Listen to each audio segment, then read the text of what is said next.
Hello, Tipsy Coffee puppy parents. This is your week 3 update for the mini Australian Labradoodle puppies from the Tipsy Coffee litter at Doodles. And in today's video, we're going to give you an update on Mama Tippy.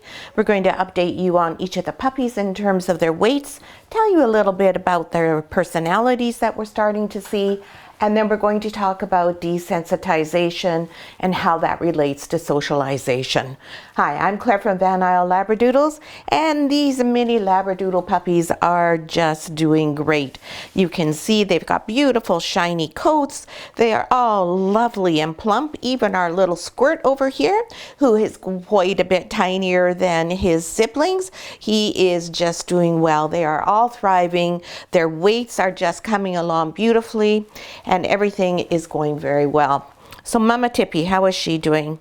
And as you know, she had an emergency C-section, and during that surgery, she was also spayed. So it was really a double surgery. But she's recovered just beautifully, and she's just exactly as she would be had she not had any surgery. This is Tippy's final litter, so this is her third litter for Van Isle Doodles, and as such, she's a really experienced mom. She doesn't worry and fret so much about the babies as a first-time mom does. She knows what's going to happen. She's more comfortable. She's more relaxed about the whole process. So Tippy's feeling very comfortable right now with leaving the puppies.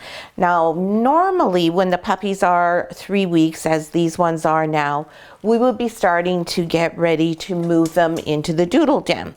Now, there's a reason why we aren't doing that, and that's part of what I'm going to talk about when we talk about desensitization. So we'll just wait and get to that in a little bit later in the video. And if you like these updates that we do for you, please take a moment and give us a thumbs up. It really helps us and our channel out. Now, Tippy is loving going back outside, running around. When she goes down to go out the back, she gets so excited. She barks like a little lunatic. She's not a dog who barks very frequently, and Tippy's guardians tell us she never barks at home. She lives in a condo, and I guess maybe because you go in an elevator to go outside, it's not quite as exciting. But primarily what I think it is because she's going outside with a group of dogs here. There's always another 3 or 4 dogs that she is going out with. So everybody's all amped up and they're like, oh wow, we get to go run around in the back, yay. We do have 5 acres for them to run around in. It's all fully fenced and secure, so they're allowed to be completely free. And that's something really important to dogs. It's their opportunity to make some choices on their own rather than having their lives completely controlled by people. They can decide where they want to go, if they want to stop and sniff something, where they're going to go to the bathroom, what they're going to investigate, and whether they're just going to go back up and sit on a nice chair in the shade. So it's a really important time for our dogs, and for our mama dogs, it gives them a hugely important mental health break because they don't want to be stuck in here with their babies all the time. You can imagine being in here as a mama dog gets a little bit boring. There's 4 walls and there's 4 kids, and all you're really doing is feeding them and cleaning them. So it's really nice to be able to get out, see your other adult friends, just like a normal human mom. Oh, they're like, good, time away from the baby. Of course, she's still crazy about her babies, totally dedicated to them, very protective of them still. We do hear her growl quite a bit whenever anyone is within range of them. But she does enjoy that free time. Tippy's appetite is really good. She no longer eats in here. Now she goes into the doodle den to eat with all of the other dogs, and she's eating about 3 times the normal amount right now. So she's enjoying a completely raw diet, and that consists of raw bones, frozen raw food, as well as some freeze-dried food. And we'll talk about nutrition in more detail later on in the process. Now, if you're interested in learning about nutrition for dogs, then hop on over to our other playlist, the Triple J playlist, and check out their week 4 video update. It'll be available a day after this video comes out. We're going to talk a fair bit about raw nutrition in that video. But for today, we are going to tell you about your puppies next, and then move on to desensitization. So the puppies are, as you can see, starting to interact with one another. You can see little red collar girl here. She's going to bite on her sister's tail, and she's upside down. And there's some growls that are starting to go on. A couple of barks. Their ears are all open now, and so they're fully aware of the world around them. So just imagine what that must be like as a puppy. All of a sudden, your dark and quiet world is full of light and shapes, and now full of all sorts of sounds. So it's not just a world where you smell, you see and hear as well. So it's really fun now, because when you come in, the puppies pick their heads up, they take a look around and go, oh, who is it? What's going to happen? Are we going to get some attention paid to us? Are we going to get our tummies rubbed? Are we going to get some snuggles? What we do is try to vary what goes on each time, so that it's always something a little bit different, but always something pleasant for them. So let's do their weights, and we're going to do them as always in birth order.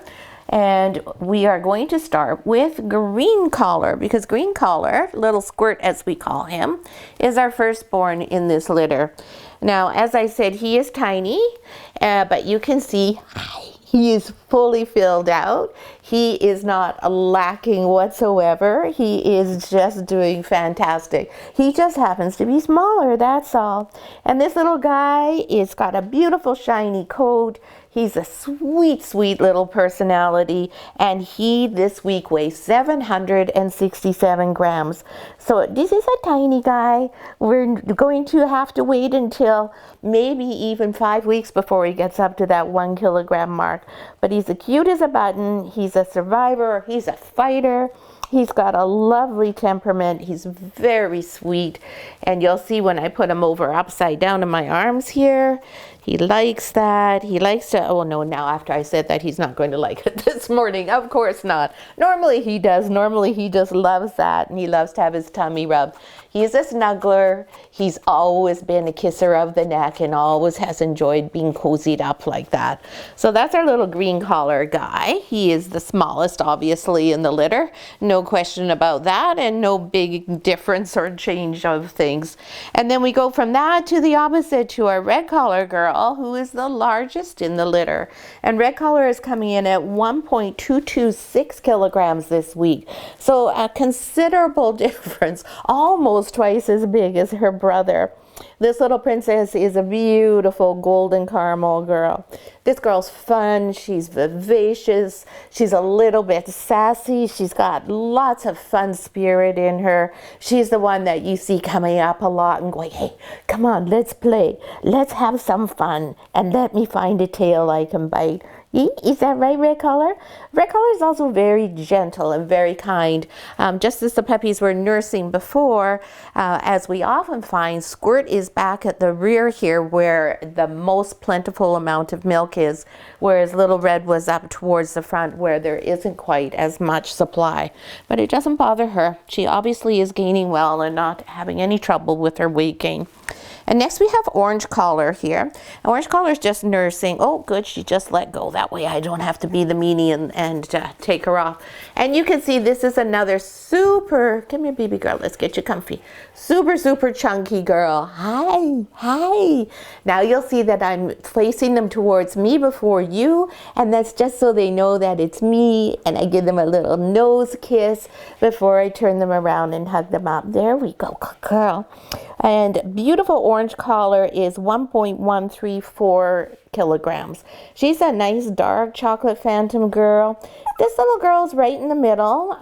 If anyone's going to have a little bit of a whine or a complaint right now, it's her. She's the one who still is very dependent on Mama Tippy. She loves her mommy very much. And quite often she does not enjoy the upside down part yet. See, she doesn't want me to do it. So when she says no like that, that is not something I'm going to ask her to do, because I want her to only associate me with good things, not unpleasant things. So if she's not in the mood for it, then we just don't do it. We'll try it again later. There, you could hear her. That's her little sound. That's her saying, Mom, help, Mom, the big lady's doing something to me. And then finally we have Purple Collar here, who's going on a little bit of an expedition. She looks like she's trying to find a spot that she thinks might be a little bit preferable. It's getting a little bit more crowded now that the puppies are getting bigger. And this little girl too has got a beautiful, nice, big, wide body. And she's a lovely chocolate phantom, just like her sister there.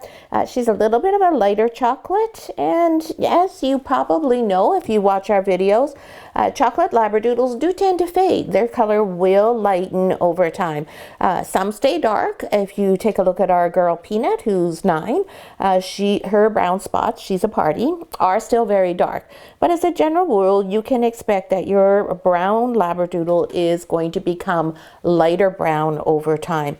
They do what we call silvering, and you actually see what look like gray hairs, like mine, coming along on their back, even though they're not old, like me. And that's what makes the color lighten, because you end up with the chocolate hairs and the silver ones.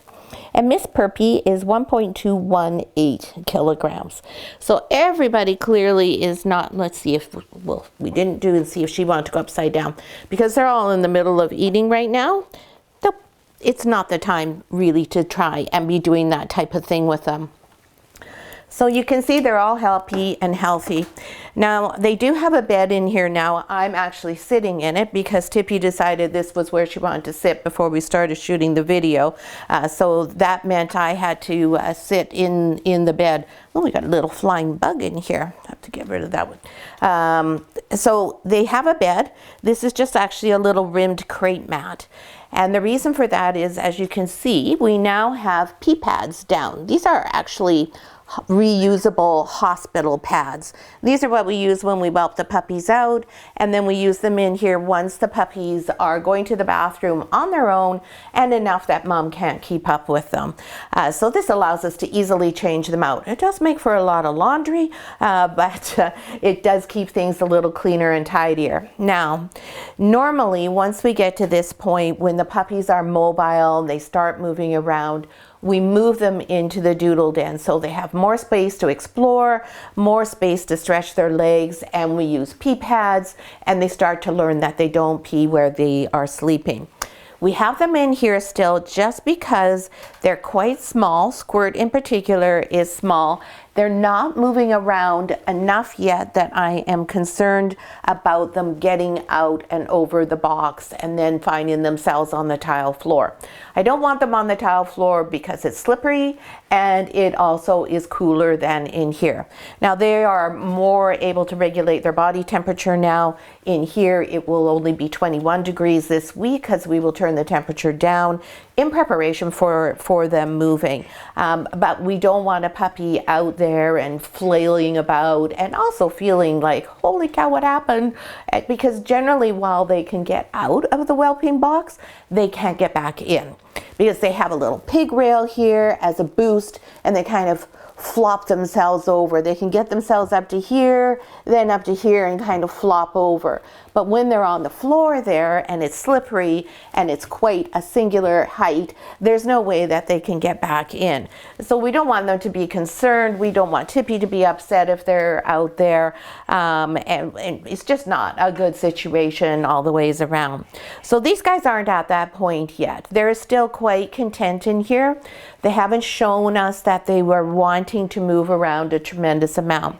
So we adjust when we move the puppies based on what the puppies tell us. We have some puppies who go out to the doodle den before their ears are open. I prefer that their ears are open and have been open for a few days before we move them, because I don't like them to open their ears and have that new huge amount of stimuli in an environment where there is a lot of stimulation. I prefer them to do it more gradually. But if they're out rolling around and falling out of the whelping box, then we go ahead and move them. These guys, nope, they're not. They're a little bit quieter still. They're quite content. They're also very much enjoying nursing still. Tippy's not telling me that she wants to wean them at all or even think about weaning them. So we're just going to leave everything alone. Just leave well enough alone. So how do we desensitize the puppies? Because this is the beginning of the critical stage. When they can see and hear, that's when we can start to get them desensitized to things. And desensitize means we expose them to things that are new in a way that's not frightening or alarming to them, so that they learn over and over and over again something new is nothing to be worried about. Well, it's not too hard. First of all, we have an Alexa in here, so we can put all sorts of different playlists on for the puppies to be exposed to. That's a really great way to start introducing them to different types of sounds. We can control the volume so it's not overwhelming, it doesn't scare them. We can do it gradually, and we can do a whole variety of things. The other thing we do is we use our vacuum in here, and we have both built-in vacuum, and we have a little stick vacuum that we use for smaller cleanups, and then we have a dust buster that makes an enormous amount of noise. So we start with the stick vacuum, and we just vacuum right around the outside. I actually start outside the door, move farther in, and then today I was vacuuming right up next against the box, and they're totally disinterested, no response whatsoever. The other thing we do is we come in and of course we speak to them, and we use different levels with our voice. Sometimes we talk really loudly, and other times we talk very softly. We do things as simple as clapping our hands, and you see everybody looked up and went, oh yeah, that's her clapping her hands again. We'll bang on the sides of the walls. We'll make Tippy bark. It's okay, it's just me, Goofus. Maybe Tippy needs the desensitization. It was all our dogs thinking someone was at the front door. Red alert, danger, danger. So those are the kinds of things we do. Now, just even having Tippy do this growling and barking is great. That's some really good natural desensitization when we're listening to mom. And they're taking their cues from her, of course. So naturally, we don't want her doing this all the time or being alarmed, because we don't want them being exposed to that from Tippy. So those are the beginning stages that we do. Now, the next thing we're going to do in here, because they haven't moved into the Doodle Den yet, is we're going to bring some toys in. So at this point, we don't expect them to be actually interacting with the toys in terms of playing. But what I want is something that's big, something that's quite bright, something that's clearly not a dog, to be in here with them, so that they learn to accept that. They're already accepting of me being in here all the time, but they've spent every waking moment of their life with me, so I'm not anything new or interesting. So different big stuffed animals is what we will have in here. I'll also probably drape over the edge some actual baby toys that are like rattles, so that there's some different sounds and different textures that they'll get. And there's Red having quite a conversation in his sleep, or in her sleep there. Hey, sweetie, what you talking about? Now, before I told you that when puppies do that and they're doing those herky-jerky moves, that they're not dreaming, that they're working their muscles. When they start talking like that, that's a dream. And dogs do dream. There is now scientific evidence that dogs do dream. So that's what is happening with your puppies. Next week, when we do our week 4 update, we will be in the Doodle Den, and the puppies will have more space, and Tippy will be celebrating because she'll have even less duties as a mom then, and by week 5, she won't even be sleeping with them overnight unless she wants to. If she says she wants to, that's totally fine, but generally by week 5, they are very happy to come back and sleep in our bedroom overnight. It does mean an early wake up though, because they do get uncomfortable from being full from not nursing the puppies overnight. So usually it's about 5:36 in the morning they want to go back and see their kids. Only for a short time though, because that's when the teeth start coming in. So I hope you enjoyed today's update and our little bit of information about desensitization. Get your bum out of the way. Everyone wants to see the puppies, not the back of you.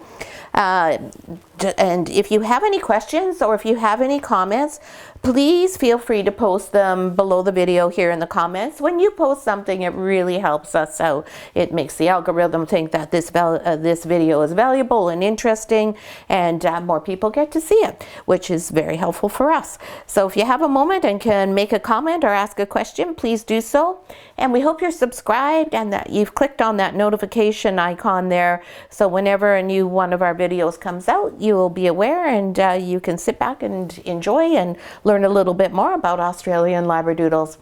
So we'll see you again from our new location in the Doodle Den for next week's update. And thank you so much for watching.